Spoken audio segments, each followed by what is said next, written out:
Okay, welcome back, and I'm sure you are set for a great time in the kitchen this afternoon with me. So, to get our dish going, basically what I'm going to do, we have some beef. I'm going to slice the beef later and show you how I work with it. But before I do that, I want to just prepare a marinade of spices that we're going to use for the meat. So what we'll do is prepare the marinade, or the concoction, or whatever you call it. We'll prepare that first, and then get our meat, and then just kind of put the marinade on the meat, and we'll let that sit for a little bit before we proceed to cooking it. So to do that, we have about half a teaspoon, or let's say full teaspoon of black pepper. This is just crushed. Now if you prefer finely ground black pepper, that's also fine, but we just really crushed this so it's not too finely ground. And ginger powder. So this is going to be based on ginger and some orange. So let's just say it's about a teaspoon and a half of ginger powder, and some thyme, just about half a teaspoon of thyme, and about half a teaspoon of salt. Well, I'll have a little bit more, but later on you understand why I have just about that small amount. So we mix that all up together, let them bond before they get onto the meat and bond even better. And we'll get that going. Now, for liquids that I'm going to add to that blend,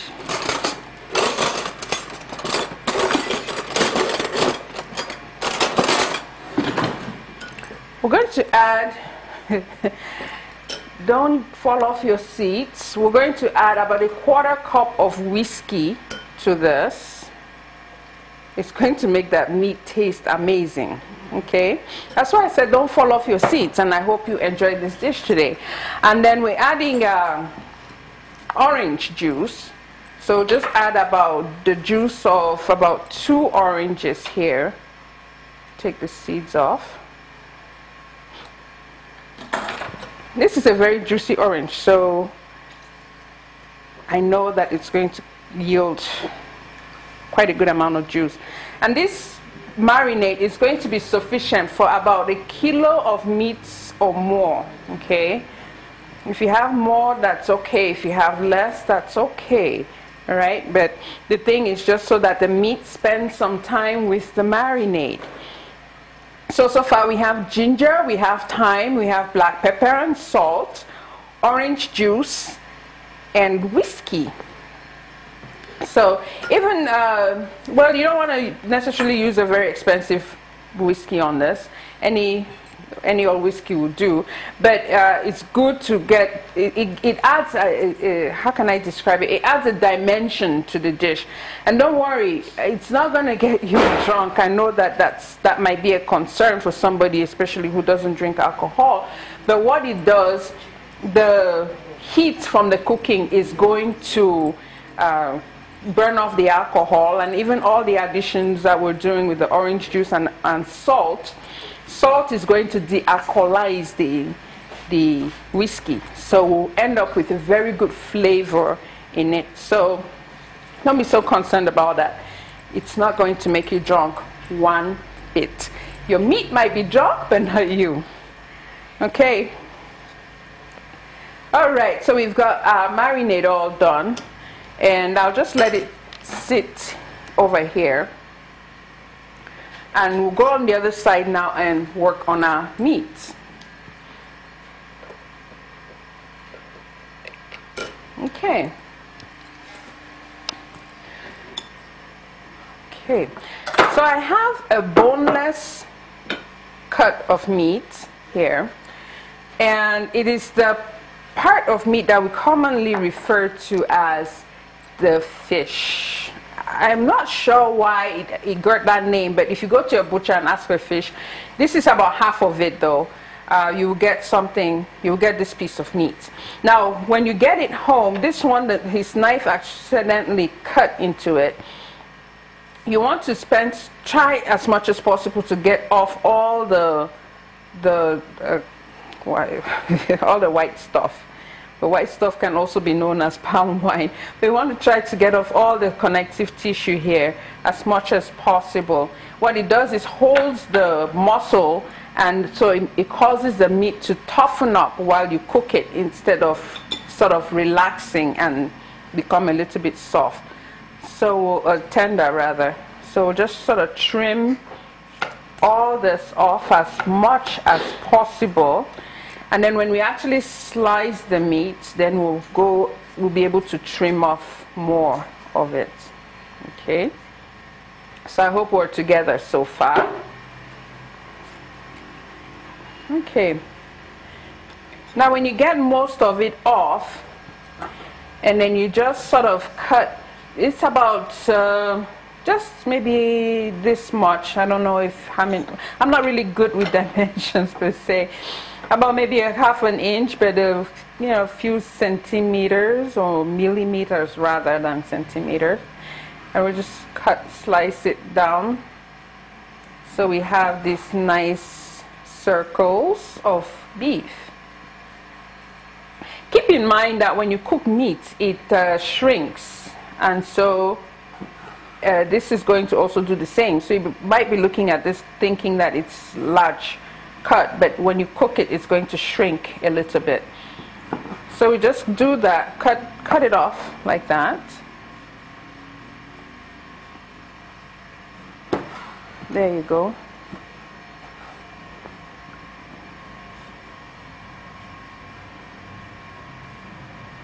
There, it's really a beautiful piece of meat.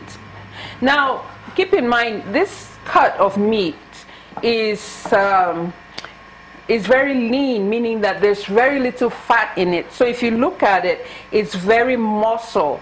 Now if you're looking at a piece of meat that is close to a bone and you see marbled like white tissue going through, sometimes it's just fat. That kind of piece of meat tends to be softer when you cook it, and sometimes might need a longer cook. This though is it's a dry piece. It doesn't have fat in it to make it nice and juicy. However, when it doesn't take a long time to cook, so we're going to cut it thin, but we're going to cook it also at a short time. So what you can also do now is, with a smaller knife now, cut off all that connective tissue. Just trim all of that off. It will make your dish taste a lot better if you do that, and it will make the meat cook at a faster and very tender as well. So you just go ahead and do that. It will give your meat really good look. So we'll just do one more. And all these bits, you can just gather them up and save them for something. You can throw them into a stew or something. You don't necessarily need to throw it away. You can just save it for something else, for a stew, or, you know, making groundnut soup or tomato stew. You can add that to it. Okay. All right. So you get the idea of what to do with this. Okay. So after you've done all of it and it looks nice and clean like this, you just put it in a bowl. Just get a nice clean bowl and you just put all your meat in it. Okay. And to the bowl now you add your marinade, what we made earlier. So the good thing about doing this earlier and it sits is that all the seeds kind of float to the top and you can just scoop them all out. You really don't want to have to bite into a piece of orange. Ew. So just pour that over.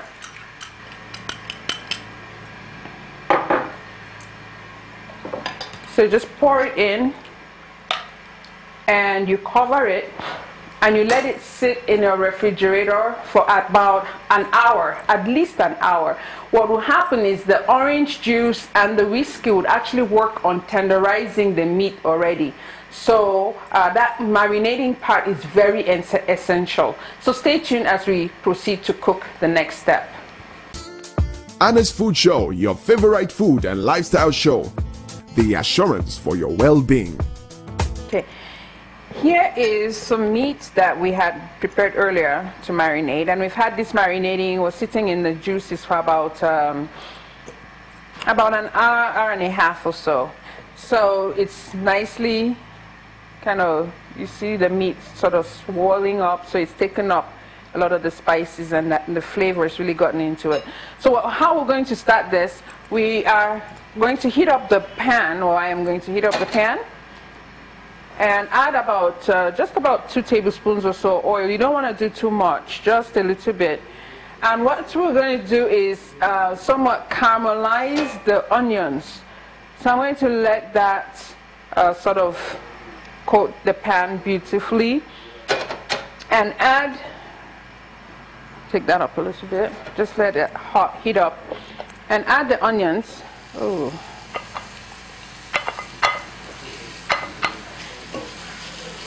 Now onions are very good for your body actually. They're not just an item to flavor, but they do actually have a nutritional role in our diet. They actually do help with stomach problems, digestive issues. It does help. So if you're feeling a little bit constipated, onions actually is something that is good to help you become regular.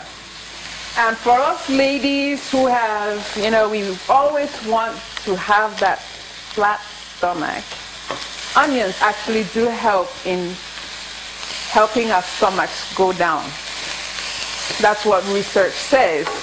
But I've actually tried it, and I actually do like the effect that eating it helps your system becomes regular. It has other properties, but it's also important for cancer prevention, as I read. So onions are good things to eat a lot of, not just a little bit here and there, because they're actually a vegetable. So we really need to make use of them and actually eat a lot of it, especially when they're in season or available. We'll have them available all the time, but sometimes they're more available than others.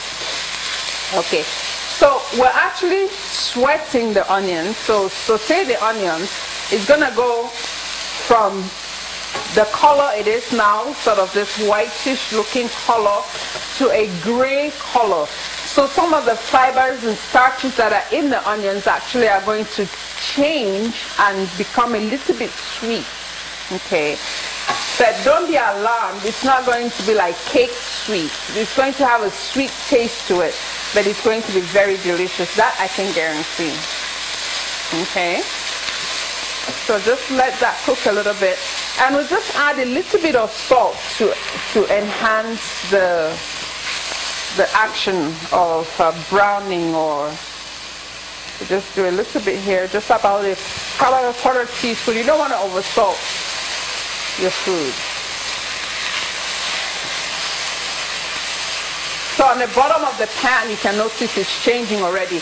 Now, if you add too much oil, like I said earlier, just 2 tablespoons of oil, that's sufficient, because the juices are actually going to also come out from the onion, so it's not going to burn on your pan. Now, if you add too much onion, you actually just fry down the onions, and that's not the effect we're looking for. We're just looking for it to actually cook in its own juices. And if you see it, it's beginning to, change to this nice shiny looking color.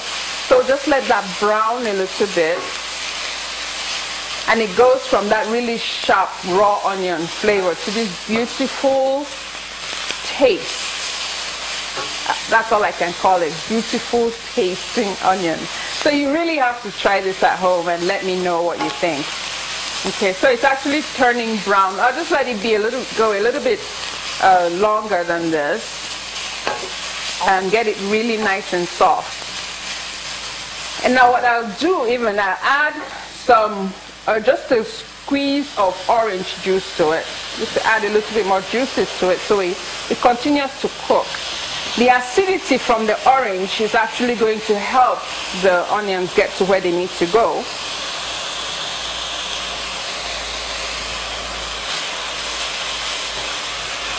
Sometimes you could probably just do onions in this manner. Salt it just a little bit, and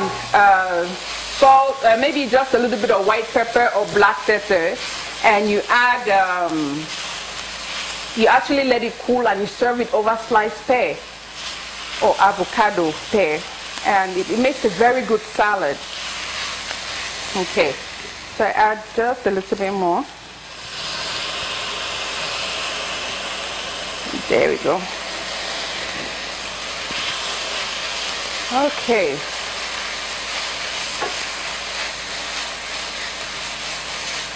Okay, as it's toasting down, it continues to go brown. While this is cooking, we're going to start preparing our side for it, which is a steamed green beans. I know a lot of us use green beans, but too often we use it only for jollof rice. You know, we have to cut it really fine and tiny for our jollof rice, but we're actually going to have the vegetable as our side dish. So it's a nice snap, shows how fresh it is, and you know, you just crack it like that to put it in our jollof rice. But in this case, we're going to actually do it for our beef.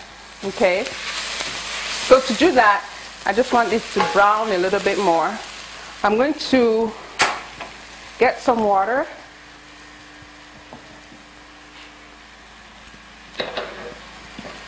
Just let it boil, bring it to a boil, and just add a pinch of salt.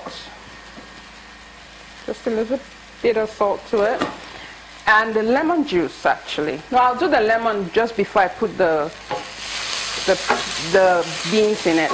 Okay, now we've got that nice brown. You can actually let it go further if you choose to. And then here comes the beef. There we go, just add it in. Like I said earlier, it's we cut it thin, and we also let it sit in the marinade, so it's had a lot of time to really begin to pre-cook, if you will call it that.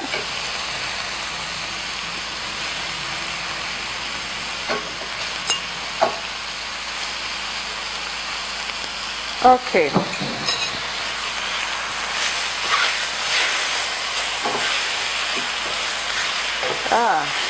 There you go.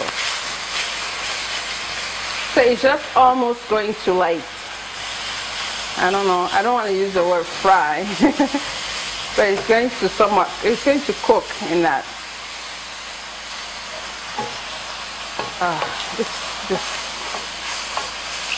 Okay. So instead of discarding the juices that we marinated it in, we'll just let this brown for a little bit on each side. Just flip it over.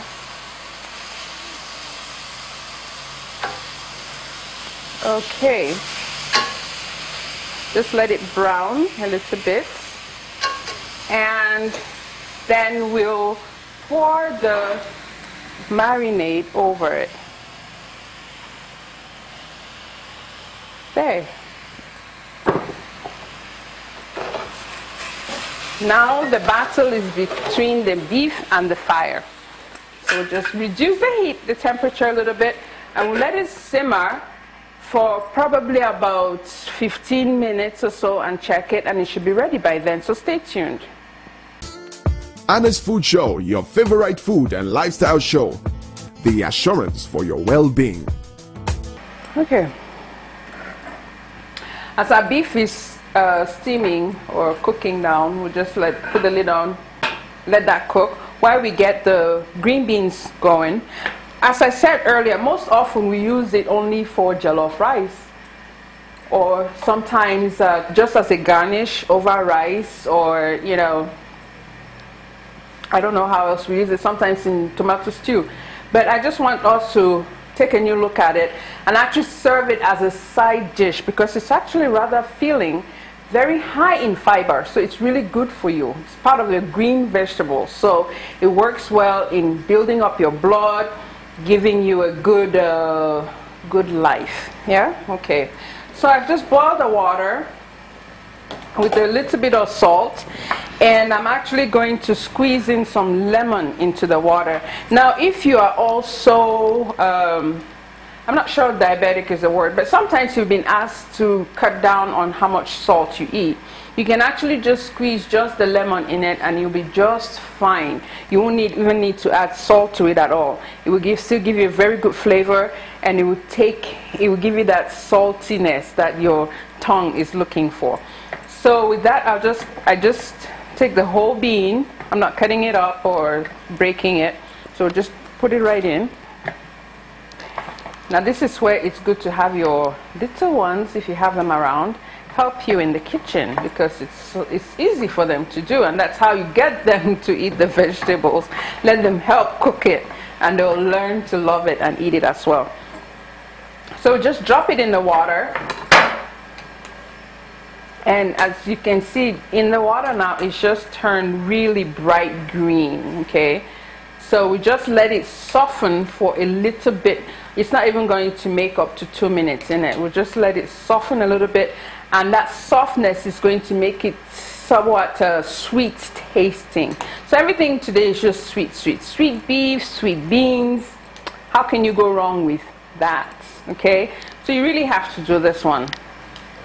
Try it on your family. Now if you're, a lot of people that write to me tell me that they're trying to change their eating habits, trying to live better lives, or cut down, or have diabetes or hypertension and all of that, by just making simple little changes in adapting different ways of eating, like just steaming green beans like this. Just get used to eating it. Actually, you will love it. You have to write and tell me that you love it. So let me just see if this one is ready. See, it doesn't snap as crisply as it did before, but it still has a good crunch. Okay, so I'll just let that somewhat for about half a minute or so. In the meantime, I'll get all this off the table or off my workbench here, and I will do the honors of actually trying this and letting you know how it tastes, because you haven't written to me yet asking if you can be on the show as a taster. So make sure you write to me at amundi2009@gmail.com. Send your comments, letters, or whatever you like to tell me through that email, and we'll get back to you. Also look for us on Facebook, Anae's Food Show on Facebook, and drop us a note. But since you didn't do that last time, my humble self will have to taste and tell you what it's about. Don't go away, you'll miss something good. Anae's Food Show, your favorite food and lifestyle show. The assurance for your well-being. Our green beans was done, and what I've done is taken it off from the hot water and put it in a bowl with cold water in it, so it doesn't continue to cook. Else it would turn brown, and it's not very pleasant sort of brown. So we'll just let it just cool down in our water here, just a little bit here, and transfer it from then on to our serving platter. So just let it drip. It'll be easier to just do in a colander. We'll just do it like that. And our green beans are ready to be enjoyed. Okay, nice and green. So please try to use, or experiment or try other ways of eating your food rather than just sticking to the old way of, we only use it for jollof rice, so you cut it up and you put it in stew and just as a garnish. It's actually a very hearty, healthy vegetable, so you can do that for you, for your family. And also, you can also just drizzle some olive oil on it if you're just going to use it for maybe a salad. Actually, you can just drizzle a little bit of olive oil on it, just very little, not too much, just to give it a little bit of an added zip to it. Okay, so it will just improve the flavor, but just a little bit of that oil will just boost it up. So beef is also ready, and I'm going to try it. Oh, it looks good. You know, the onions have really browned, so it's sort of like a brown sauce, cooked down, and the beef is also cooked down to a nice little piece. So that's why I said that don't be afraid when you have that huge chunk and you're slicing it that it's too big. It does shrink and cooks down. So I have it here like so. And some green beans along with that. Okay. That must look healthy and good. So, nicely cooked through with some onions.